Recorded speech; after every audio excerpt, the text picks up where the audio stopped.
Hello and welcome YouTube to what is probably going to be my last game of Civ before Civ 6 comes out, which I'm massively excited about. I'm really looking forward to that coming out. But I thought I need to give Civ 5 one last send-off, one proper game that would be really good fun to do, and that would be really good sort of, I don't know, just like a really sort of cathartic experience, something I really wanted to do all of the game. And you will know that I started a Celtic playthrough, like a European map with the Celts. It was on historic mode, which was a game pace that was even beyond, like, it was like marathon difficulty, but with normal build times. It's a really fun game mode. If you haven't played historic before, then you should do it. It's really good fun, but the problem I had is because that map was so big and it was on historic mode, and the true start location didn't really work with it. I kind of fell out with favour with it, and I'm really sorry for sort of just stopping that one. And it did sort of half corrupt as well. It was all a bit messy. But I'm going to start one more, and this is going to be the last game we play on Civ 5, so it's got to be a good one, right? We're going to have a European true start location map as the Yet Not Another Earth Maps pack. Oh, I should probably say that properly, shouldn't I? Yet Not Another Earth Maps pack. There we go, and the European map on that, it's a really good map. We're going to have true start locations, and as you can see, we are playing with 25 civs, including myself. That is every single European, North African and Middle Eastern country that can fit in naturally onto the large Europe map. This should be really good fun. And as you can see, I'm playing as Rome. I have never played a full game as Rome. I don't know how I've managed to get away with that, but never played a full game with Rome. I play very wide as a person. Apparently Rome are very well suited to a wide game, but they're also quite good at early game war. And most importantly, Rome is right bang in the middle of Europe. So I really want to get stuck in. I really want to be involved with everything. Short of being Venice, which I think would be a little bit messy, Rome is the natural choice. Now, what I'm going to do is, this has got to be the last game. This has got to be a real, as I say, the games that end all games. So we're going to go for a domination? Oh my god, my words this morning are terrible. It's going to be a domination-only victory. We're going to play with all the city-states that we can fit on the map. We've got resources. This is going to be good. I'm playing with one or two other little mods. I think there's I'm playing with more extended luxuries and pantheons. But apart from that, it's a sort of very standard game. Emperor difficulty, it is a good difficulty. It's a really good, solid, challenging. Yet at the same time, it means we can kind of play the game as we want. You know, we're not forced to go tradition. We're not forced to go 3 cities only, sit in the middle of Europe as a tiny little nation getting for a science victory. It means that we can try and be a little bit more ambitious. So I'm really looking forward to this. Let's jump straight in. Augustus Caesar, he has 3 abilities which hopefully are going to serve us really well. The Glory of Rome, anything that I've built in the capital I can build in other cities super quickly. That's really cool. We're playing with ballistas as well. They're extended and more powerful catapults, and Legion, which are more extended and powerful swordsmen. So really early game warfare is going to be fantastic for us. And there we go. Here is our start. We've been given deer, we've been given dyes. But apart from that, I mean, nothing particular. We've also, we've got Florence. So a city-state is going to try and spawn right next to Rome. Well, unfortunately, this is the problem. One of the problems of the true start location maps is because Europe is only so big, and we've had so many civs that actually live in Europe, there isn't enough space. So some of these things are not going to go very well. So let's just plonk down Rome. I could have, and I know I could have moved Rome to border this mountain, but I feel that we really have to honour the true start location as best we can. You know, I know I could put myself on that hill, on a river, next to a mountain. I know, but I really, as I say, want to play this true start location where possible. Florence is not going to be able to settle because it is too close to my capital. So what I'm going to do is I'm actually going to declare war with Florence very quickly, like so, and just kill it quickly. There we go.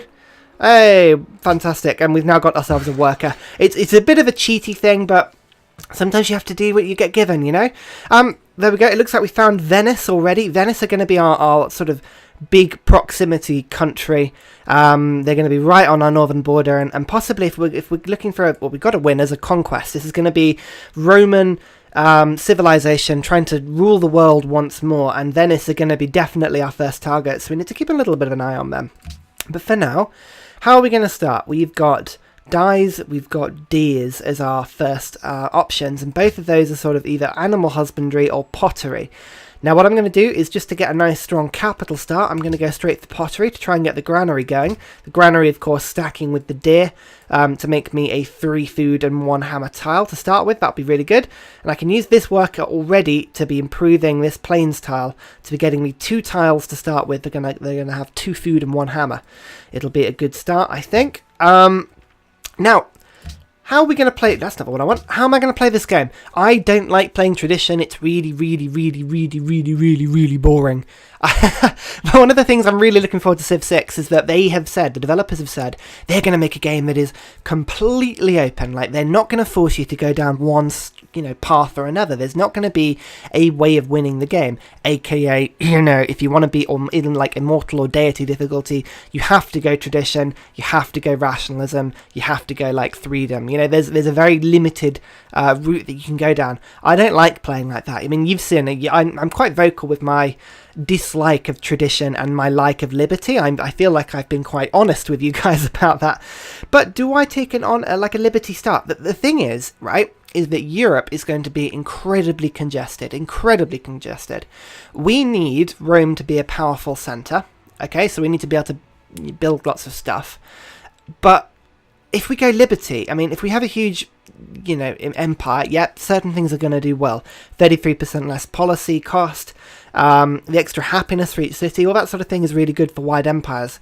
As a citizenship and republic, liberty is very good, don't get me wrong, but do I need to rush that settler to start with, or do I just sort of take into account that Europe is going to be full and go for honour? An honour start to basically build up an army, really utilise the ballistas and legion at the beginning of the game, and really just take over what I want. Don't build when I can take it over. Do you know what I mean? I think I'm tempted to go for an honour start. And anyway, liberty or honour start, both suggested I should be going for a monument. I've actually picked up a worker already, which is fantastic. So let's just pick up a monument. And press ahead. You can see I'm not playing with barbarians. The reason being is that on such a big map like this, with my computer's good, don't get me wrong, it's a powerful computer, but with all of these different civilizations going, it would be really good to not have barbarians to increase turn speed time. If I put barbarians on, it really does extend the amount of time that it takes to process a turn, especially because I'm playing with city-states, and having city-states on is fine, but that means it's going to be relatively slow. So, I don't want to have to wait any longer than I really need to. Anyway, I'm looking forward to this. The deer, as I say, should be a nice strong start for Rome. We're going to have to just micromanage this just to make sure we're working all the right tiles. Deer is a good start, to be honest, but Venice, we've got to keep an eye on Venice. And actually, I'm just going to go 1 tile towards Venice, just so I've got it on my map. There we go. And I can now watch Venice from turn to turn, just to see how it's doing, just to see how powerful it is, whether they put walls up. Actually, it looks like there's a lot of flat land around Venice, which is quite positive, actually, because that means we should, in theory, be able to attack with great ease. Legion and ballistas. There's lots of open terrain for our ballista to shoot Venice with, and our legion don't have to be attacking over many rivers if we get them around the side. It's actually not a bad place to attack. This looks like a possibility for a little bit of a city spot here. I'm just thinking in sort of into Europe itself. I don't know, we just got to keep an eye out for sort of spots. Zurich. This is really cool about the map, is that the city-states are also true start locations, which is quite cool. I love this map, I really do. Here we go. Right, so we have got a farm going, which is fantastic. Rome, yeah, you work that tile as number 2. 6 production isn't the worst start, actually, ever. That's pretty good. Pottery in 2 turns. 2 turns. What should I do? Should we put 2 turns into a scout? Thing is, I know there's a lot. I mean, I could look into the sort of Italian peninsula here for ancient ruins. And I think a scout, to be honest, would be fairly good. Let's get a scout going. And then we don't have to move our warrior too far away. Just in case the Venetians try something a bit sneaky. You never know. I don't have mining yet, so I can't cut these forests down, which is fine. That's not necessarily a problem. But it means that once... Oh, no, there's nothing for these guys to build. If I buy this grassland tile here, which is actually 2 turns away from being built anyway. Okay, that's fine. Well, we'll just leave you there. That means we'll have a 3 food tile, which will be really good to grow that little, that initial early game growth. That'll really push me through. Netherlands. Hello, Netherlands. How are you? Where are they? Oh, the scouts down here. Fair enough. Yeah, I'm going to move my warrior back into the Italian mainland, just to see if I can find a ruin of some kind down here. Now, I'm not going to cut anything. I'm going to just play this live for the first sort of maybe 100 turns until the game starts to slow down a little bit. I can work that farm now, which is good. Until the game slows down a little bit, and after that point, I am going to start to cut out the turns between, because it actually does make a big difference. Now, what am I going to do? I could go for calendar to try and get these dies into the Empire, but I think at the moment, the most important thing for me to do is to just really be pushing the library, just so I can get myself that library going super quick, just to speed through these early game technologies to get my Legion super quick. I think that's not a bad step, really. Once we've got libraries, we can look for things like horses, we can look for things like iron, just to really give ourselves a fighting chance. Down here, good. Once this farm is done, we can make sure that Rome works that tile instead. And actually what we could do is we could use Rome to buy like this tile, for instance. If we bought this tile, yeah, then what we've done is we've now trapped off the Italian mainland, so now only we can get that far. So nobody can come in. We don't have to rush settling cities down into the Italian south, because, you know, where Naples and Pompeii and that sort of thing would be. Because, quite honestly, we can get away with... well, there's no rush. People can't get through our borders. So, perfect. The scout, you make your way to sort of like here, maybe. I mean, I'm just going to let you loose just to explore as you want. I'm not going to micromanage you. Do I try and build a shrine? I mean, we're on Emperor difficulty with 25 people. I don't think there's any point, really. We're not gonna win that battle. So a granary it is. Let's get that rolling. I think the best thing we can do is maybe to build 2 cities and ships going between them. Once we've done that, we can be in a position where we can sort of take any other city we need. Maybe have 1 or 2 down in the Italian heartland, but I don't really need to build too many of my own cities here. As I said, we're going to go on it. I know there's no barbarians on the map, so this is a little bit of a useless opening, but you've got to get through these just to get to the good policies. Discipline, 15% combat strength on Legion is really, really good, as is getting myself a great general, as is military cast. An extra 2 culture in every city is a really handy policy, actually. Professional army, I mean, honour is definitely the way to go for a long-term war like Civ. Sorry, Netherlands, you can't come through. So look, there we go. My borderlands it's serving its purpose nicely here.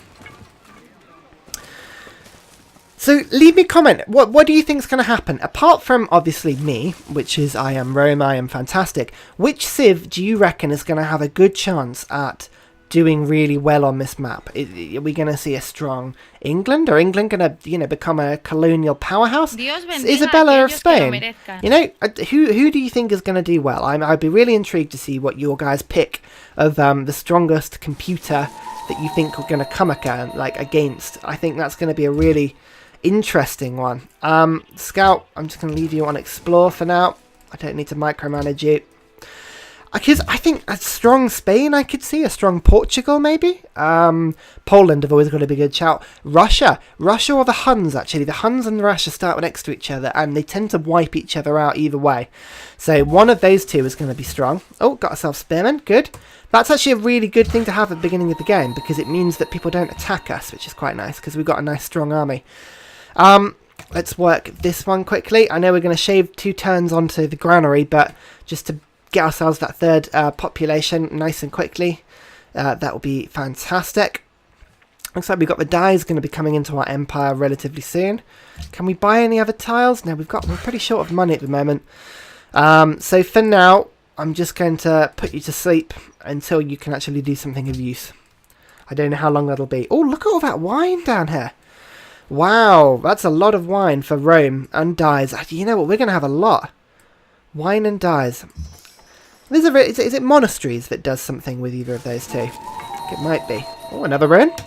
Splendid. I was worried we wouldn't get any, but actually having the Italian mainland to ourselves is quite handy. Oh, Venice is already beginning to outgrow us. That's always a bit worrying, isn't it? Never mind. Let's go and Get to hit. Oh, copper, good. It's good, actually, that we've got extra resources in this area that we don't have. I know it sounds really silly, but I was, I was kind of worried if we'd only had 2 or 3 resources that happiness might be a bit of a problem to start with. Oh, Scout, where are you going? Come on, stop it. Go to here. Go and annoy Zurich. God, just having things on automate really annoys me sometimes because they really don't do very well. Oh, it didn't tell me what happened, but I've got more culture than I should have, so it gave me more culture. So, there we go. I want to get to military caste as soon as possible because the extra culture gets me extra policies. And having discipline nice and early is good. Let's go to that. Splendid. As I say, it's all about gearing up for that initial early game war and making sure we are in a position that we can really take it to Venice as soon as possible. Because, I mean, look, 1, 2, 3, 4, 5 towers away. That's too close for comfort to the great Roman Empire. Good. It's working our improved farm, which is fantastic. We've got a nice set of tiles being worked already. Actually, having this early game worker was a real blessing in disguise, actually. That was pretty cool. Oh, we can see sort of the Dalmatian coast. Is that sort of, we're looking at like Croatia? Is Croatia kind of probably further to the north, really, isn't it? Yugoslavia or ex-Yugoslavia. Oh, Venice wants a declaration of friendship. Nope. Sorry, Venice. Sorry, I'm not gonna get sucked into that one. You're not gonna trick me. I'm gonna be taking you down, and the diplomatic penalty of taking Venice down as a friend would be huge. So, nice try, Venice. Nice try. But it's not gonna happen. It's not going to happen. Right. So what are we gonna do now? We're gonna go down further to the south. And writing is going to be done in 1 turn, which is good. It means, the granary. Oh, look at that. Granary and writing are going to be finished literally the same turn. So I can get a library on the go pretty quickly. There we go. Library. And look, the growth on my city is accelerating rapidly now. We've now got, as I say, the deer tile is now got 3 food. We've got an extra 2 food being produced in the capital. We've doubled our rate of growth. That's pretty cool. I'm happy with that. That's not a bad result. I think the thing we do need to do, though, is to get mining, because we've got so many forests around here, and I want to be able to grow Rome out. So all of these forests next to rivers, when civil service comes into play, I want those to be farms. So we're going to have to go for mining, I think. Get mining, and then once I've got mining, I can be chopping down some trees, and then we can look at getting calendar afterwards. Or maybe, actually, we'll shoot to bronze working straight away, just so that I can see where the iron is on the map. Actually, that's probably not a bad idea. Keep going south. I wonder, oh, yeah, you've made it through. Well done. Right, you go through to Zurich. Actually, Zurich might be a good place to take, although Zurich is a mercantile city-state. Embassy, yep, go on, man. It is a mercantile city-state, which means that actually a wide empire would do very good having that as a friend. I don't know yet. Right, explore. Oh, that looks like France. I think I found Paris. Down here you come. Onto the foot of Italy. Very nice indeed. A pantheon. More pantheons are being founded. So we've got Goddess of the Hearth. Remember, I'm playing with the extended pantheons mod because we've got the extended resources on. It's a really good map. Oh, very good. Good to meet you. Yes, indeed. Indeed. And Greece! In 1 turn. You got an embassy? No, that's fine. Isabella, look, has tons and tons of gold, but then Spain get 500 gold, is it? I think it's 500 gold for discovering a wonder, and they've got the Rock of Gibraltar. So, they're going to have something. Just to explain again, just the mods I'm using yet not another Earth map. I said it. I was just about to say I said it properly, but I just can't talk. This is really bad. And I've also got the 43 civs mod just to play with the all 25 civs, which is why Venice actually doesn't have a cut screen. It's just white. It's because it's one of those, past 22 civs. It doesn't, load them in quite properly, but it's still pretty good. More luxuries and more pantheons are being used. These are really good mods, and they really help big games, just to make sure there's enough luxuries out there. I'm just trying to see if we've got... Have we found... There we go, look, olives. Olives are an extended luxury. It's just a lot of cool looking ones that are actually, they add quite...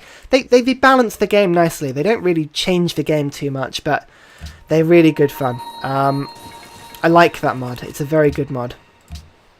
Okay, so we are losing money already, but that's fine because once we get our 4th population, we'll be able to temporarily work those dies to get a little bit of gold back into the empire. At least until mining is finished anyway. And there we go, Italy discovered. So it looks like, where do we pop our cities? We could have one like here, just to work all this sort of tiles on that hill here, and then that would be in range of the wines and the copper. And then have another city down here, just to act as a relay through, to so I don't have to move my ships all the way around Italy. Like a sort of canal city. That'd be pretty good. So it looks like 2 cities are going to be set there. And maybe I could fit a city on this northern bit here. Actually, this is going to be the most contested land. Maybe I should rush a settler for this bit. Just to claim this land as soon as possible. Really, I kind of want my scout to have been exploring this bit, but never mind. He's off discovering the Dutch lands. That's fine. Spearman, actually, I can get you to do it. You come to, like, here. 15 turns. My God. Wow. Italy is a woody and hilly area. It's not easy to transverse. I'm going to have to put down a road as soon as possible, really.